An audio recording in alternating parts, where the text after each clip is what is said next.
The silver price sits frozen at $72 per ounce, unchanged for 24 hours amid holiday silence.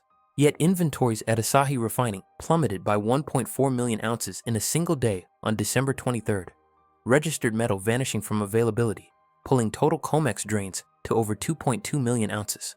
Shanghai trades at $77, a $5 premium over New York, exposing an arbitrage gap that defies market equilibrium. This isn't stability, it's a fracture line where paper valuation detaches from physical reality, and no regulator utters a word. The system, designed to absorb shocks through depth and volume, now operates on vapors. 70 to 90% of normal liquidity evaporated as senior traders vanish into vacations. One errant order tomorrow, December 26th, could teleport the price from 72 to 75, or crater it to 68. Not through fundamentals, but through the void where buyers and sellers should stand. This fragility isn't hypothetical. It's the observable state as we enter the ghost week, where the market's pulse flatlines, but the underlying tensions coil tighter. Observe the mechanics at play here. The order book thins to paper. Limit orders that once buffered swings, stacked at 71.90, 71.80, down to 71.70. Now absent because the architects of stability are skiing in Aspen or yachting in St. Bart's. Junior staff and automated scripts hold the fort with instructions to do nothing foolish. Yet in this setup, inaction amplifies risk. A state fund shifting portfolios or a hedge fund covering shorts finds no counterparty at expected levels. Slippage ensues, prices gapping in minutes. This vacuum isn't new, but its intensity is, amplified by a year where silver surged 140%, breaking through $50 and $70 ceilings that held for decades. Now, in blue sky territory, no historical resistances loom above. Every holder sits in profit, eliminating forced sellers chasing break-even. The relative strength index screams overbought at 85. Sentiment polls at 95% bullish. Signals that in a balanced system trigger pullbacks. But here, they signal entrenchment. No one sells because physical scarcity overrides technical warnings. This detachment manifests in the vaults first. On December 23rd, Asahi's registered stocks hemorrhaged 1,428,053 ounces overnight. Metal earmarked for futures delivery, now claimed and removed. JP Morgan added outflows of 597,000 ounces. CNT 228,780, StoneX 249,048. These aren't routine transfers, they're evacuations, pulling liquidity from the float at record highs. In a healthy market, all-time peaks flood inventories with profit-taking. Sellers dump into the rally, swelling supplies. Instead, stocks hit record lows as prices climb. The inverse of sustainable dynamics. This cornering effect points to actors indifferent to price. Battery manufacturers securing inputs amid supply chains strained by geopolitical blocs, or sovereign funds diversifying away from a weaponized dollar. The float shrinks. Gamma squeezes loom for options. Dealers short calls at 72 and 75. They must buy futures to hedge, but with metal exiting buildings, they bid higher, fueling loops that spiral upward in illiquid hours. If you've tracked commodity flows in your own portfolios or operations, how does this vault drain align with what you're seeing on the ground?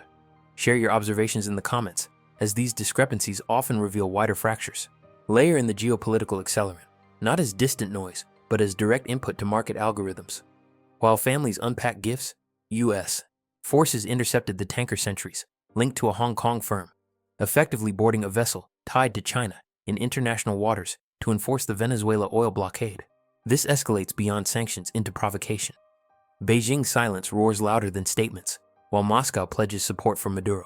Russia and China, primary buyers of Venezuelan crude, face severed lines, disrupting not just energy, but the web of dependencies where silver serves as industrial backbone and wartime hedge.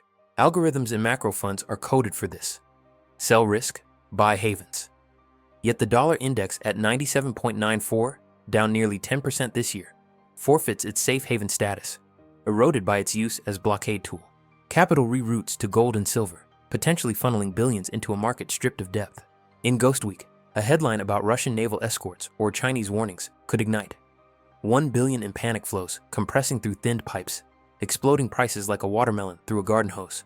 Contrast this with historical mirrors, not to lecture, but to expose the breakage points. In 2010, silver idled at $29 over Christmas. Overbought signals flashing, banks urging exits. Ghost Week intervened. Volumes plunged. Physical buyers exploited the void, lifting to $31 by New Year's. Returning traders, having sold at $29, chased back in, igniting the parabolic run to $50 by April 2011. The system then had buffers.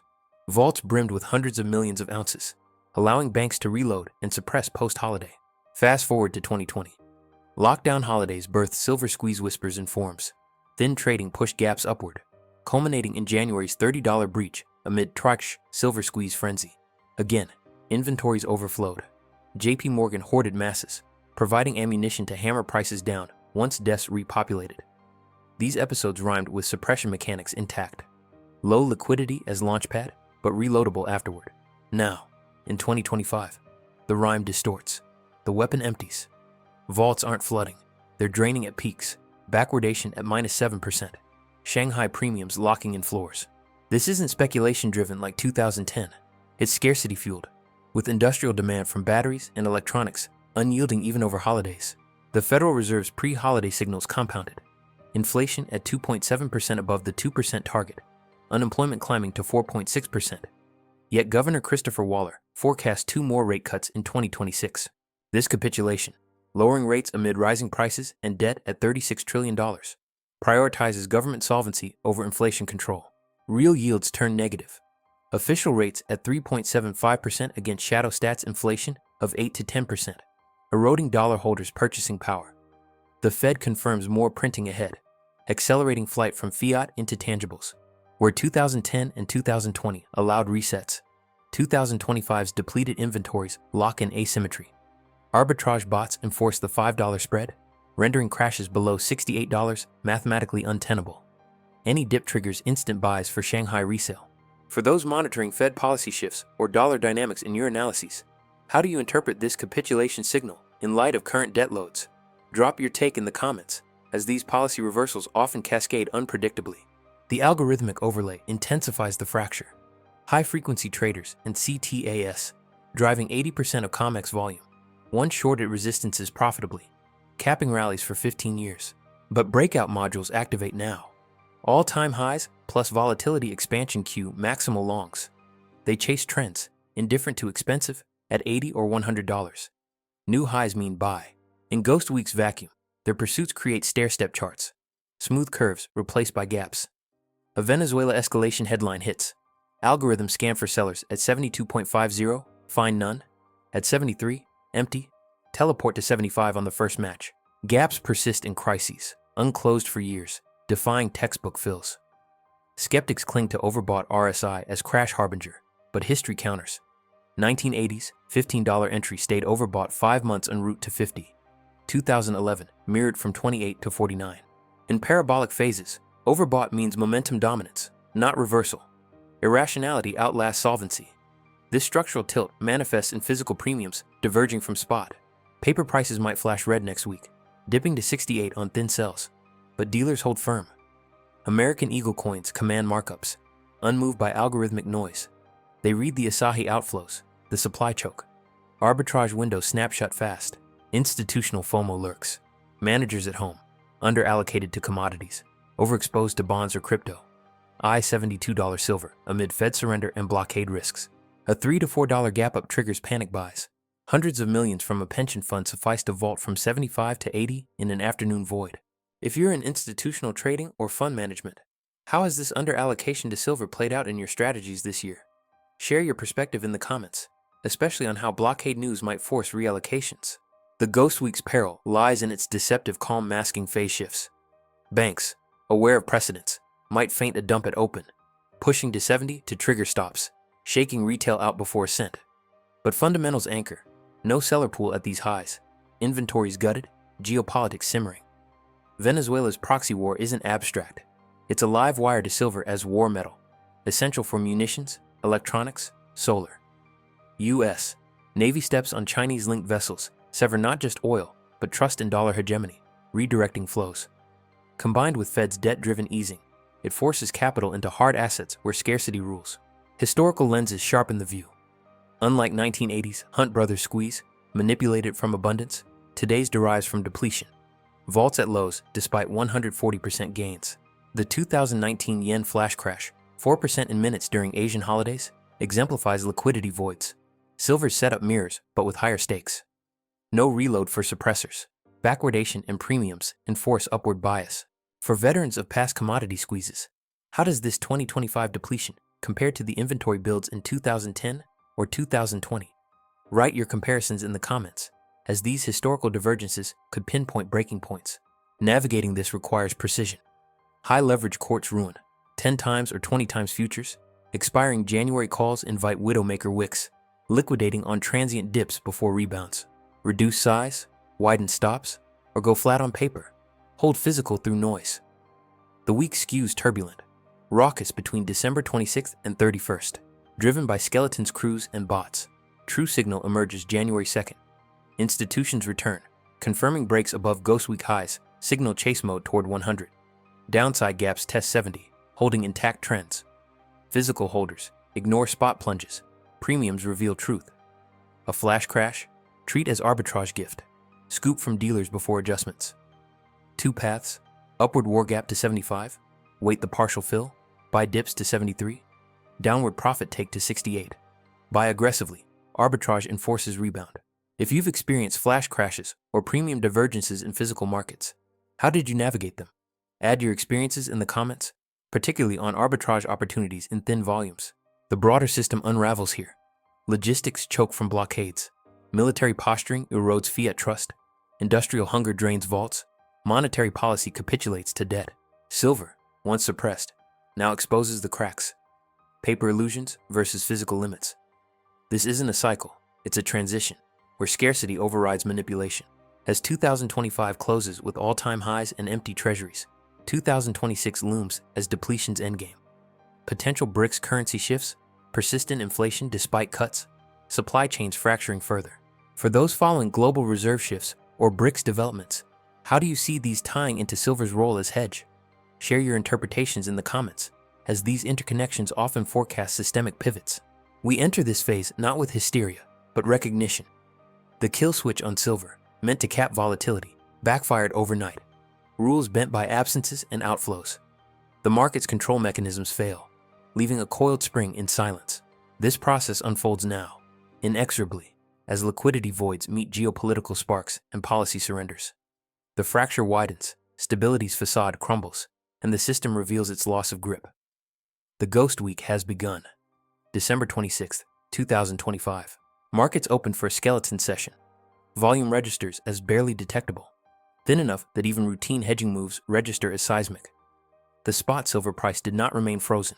It gapped to 74.12 within the first 90 minutes of trading in New York, before retreating slightly to hover around 73.80 as of mid-session. No headline triggered it.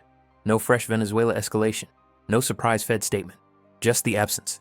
Senior desks empty, limit walls dissolved, and algorithms scanning upward for sellers that do not exist.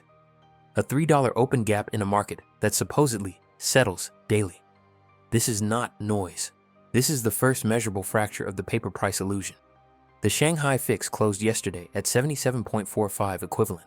The arbitrage spread now sits at roughly $3.65, narrower than the $5 chasm of Christmas Eve, yet still screaming distortion.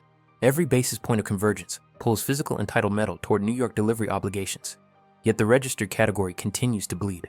CME reports released this morning confirm another 187,000 ounces removed from Asahi's eligible pool overnight. Not delivered against futures, simply withdrawn, claimed, gone. Total registered silver, eligible for immediate delivery, has now dropped below 92 million ounces, the lowest print since the 2021 squeeze attempt that never fully materialized because vaults were still deep. Today, they are not deep. They are shallow and receding. This is where the logic of the system breaks in plain view. In every textbook model of commodity pricing, extreme backwardation and record-high spot prices coincide with inventory builds. Producers and speculators sell into strength, flooding warehouses, capping upside. The opposite is occurring. Price at multi-decade highs, backwardation at negative 6.8% on the front-month swap, and inventories are being gutted at the fastest weekly clip recorded in the past 5 years. Someone, or a coordinated set of someones, is paying whatever premium necessary to take physical control now, before the January contract roll, and before Ghost Week liquidity returns to something resembling normal. Industrial users do not behave this way unless input security overrides cost. Sovereign entities do not behave this way unless reserve diversification or wartime positioning overrides portfolio theory. If you are positioned in industrial supply chains, batteries, photovoltaics, 5G infrastructure, defense electronics, how does the current physical bid feel from your side of the desk? Are you seeing the same accelerated offtake? The same unwillingness to let ounces sit in someone else's vault? Drop what you're observing in the comments. The divergence between paper and reality is no longer subtle. The geopolitical current has not quieted. No major outlet has yet connected yesterday's boarding of the centuries to silver. But macro desks do not wait for CNN. The message is already priced. Dollar-enforced energy blockades accelerate de-dollarization reflexes. China's state refiners have increased silver purchases in the spot market over the past 3 months by an estimated 18 to 22% year over year, according to customs data cross-referenced with LBMA flows. A quiet accumulation that rarely makes headlines, because it is not labeled squeeze. Russia, meanwhile, has restarted public discussion of expanding its own strategic silver reserves as part of the broader commodity-backed architecture being tested within BRICS. Neither move is speculative froth. Both are responses to perceived weaponization of Western financial plumbing. When the world's second and third largest economies simultaneously treat silver as strategic rather than industrial only, the available float shrinks faster than any paper overlay can reassert control. Return to the Ghost Week dynamic itself. Yesterday's calm was not peace. It was decompression before the first real test of depth. Today's gap up demonstrates precisely what the thinned order book produces. Prices seek equilibrium not through gradual discovery, but through teleportation to the next visible offer. The retreat from 74.12 back toward 73.80 required almost no volume on the sell side. It simply ran out of immediate aggressive buyers once the initial short covering wave exhausted itself. That pattern, violent stair-step moves followed by eerie lulls, is signature of vacuum trading. The next stair is already being set. High-frequency breakout algos, now fully in trend follow mode, have tagged the 74 handle as confirmation. Their next threshold sits near psychological 75. If a single large institutional ticket, say a Middle Eastern sovereign or a European battery consortium, decides today or Monday is the day to secure January delivery, that level will not hold for long. It will be taken out in minutes, leaving yet another gap visible on weekly charts for years. The Federal Reserve signal from last week continues to reverberate. Waller's prepared remarks were not dovish. They were an admission of structural defeat. Inflation metric still above target. Labor softening, 36+ trillion in nominal debt service costs exploding if rates stay restrictive. Therefore, policy must ease further, even as prices accelerate. Negative real yields are now official doctrine, not a fringe complaint. Silver, as the most volatile inflation hedge with genuine industrial consumption, inherits the capital that can no longer justify sitting in short-duration treasuries yielding less than CPI. That rerouting is not instantaneous. It bottlenecks through Ghost Week.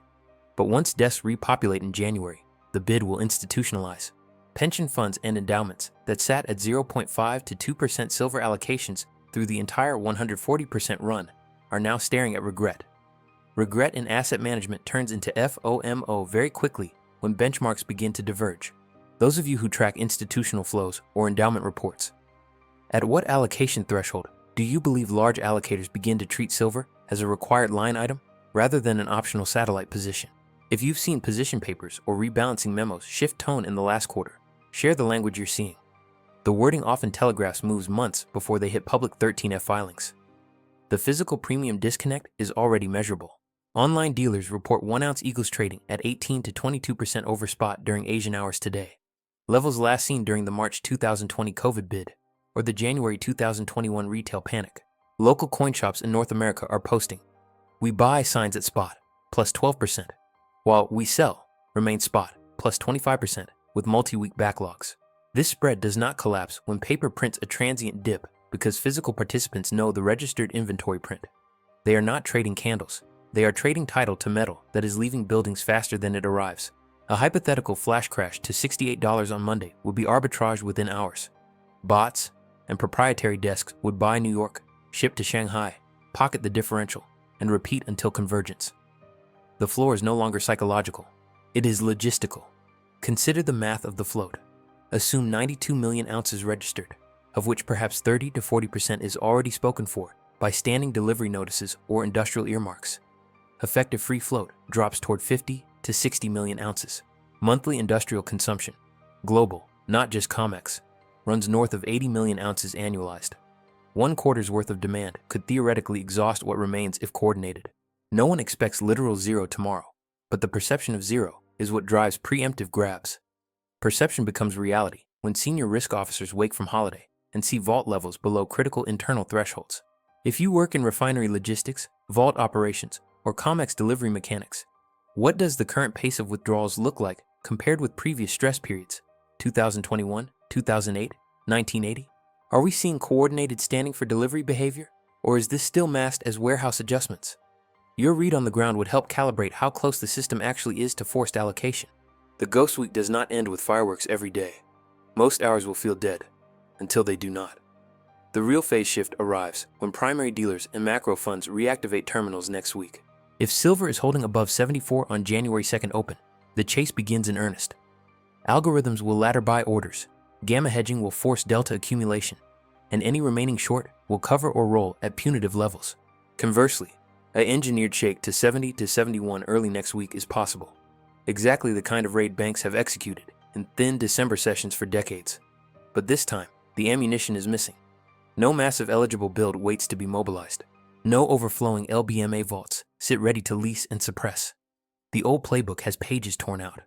This is no longer about bullish conviction. It is about asymmetry. Downside is capped by arbitrage physics and physical hunger.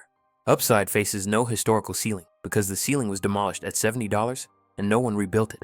Every participant who sold the $50 breakout, the $60 breakout, the $70 breakout is either already in profit or already sidelined. The only marginal buyer left is the one who fears missing the next leg, or the one who fears waking up to headlines that make today's $74 print look like the bargain of the decade. We are 6 days into what history may record as the point the silver suppression regime lost the ability to reload. The ghost week is not causing the fracture. It is merely removing the last pieces of duct tape that held the facade together. The process is underway. Control is visibly slipping. The question is no longer whether the paper price construct can be defended. It is how violently the physical reality will reassert itself once the senior risk managers return and discover the vault door already ajar.